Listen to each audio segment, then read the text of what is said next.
Everyone, আশা করি সবাই ভালো আছো। তোমাদের আশীর্বাদেও আমি অনেকটাই ভালো আছি। দেখো, সকালে সমস্ত কাজবাজ করে চলে আসলাম রান্নাঘরে। মেয়েদের জিন্দিগিটাই হয়েছে রান্নাঘর। সকালবেলা এক প্রস্ত কাজ করো, তারপরে আবার আসো রান্নাঘর। ঠিক না? সারাটা দিন আমাদের রান্নাঘরে মানে দিনটা কেটে যায়। তাও বলে যে কি কাজ করি, ঠিক না?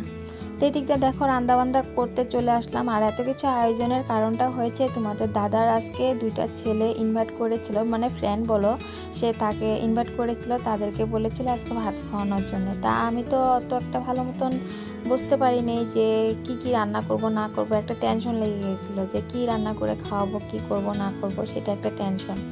একজনই হোক বা দুজনই হোক, কিন্তু কিছু একটা রান্না করতে গেলে কিন্তু একটা টেনশন লেগে যায়, ঠিক না?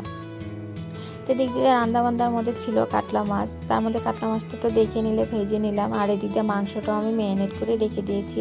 তো এদিক দিয়ে কাতলা মাছটা ভাজা হতে হতে এদিক দিয়ে দেখো আমার মশলাটাও, মাছের মশলাটাও আমি কষিয়ে নিয়েছি সুন্দর করে।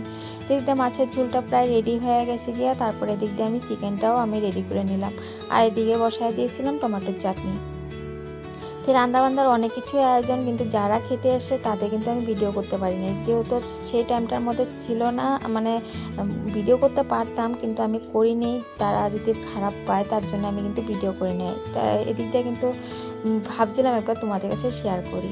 তো এদিক দিয়ে রান্নাবান্না দেখো আমার অনেক কিছুই করেছি। ডাল করেছি, মাছের ঝোল করেছি, তার সাথে ছিল চিকেন, তার সাথে ছিল টমেটোর চাটনি, স্যালাড, আবার সঙ্গে ছিল দই মিষ্টিও, আর তার সাথে ছিল বেগুনের পকোড়াও।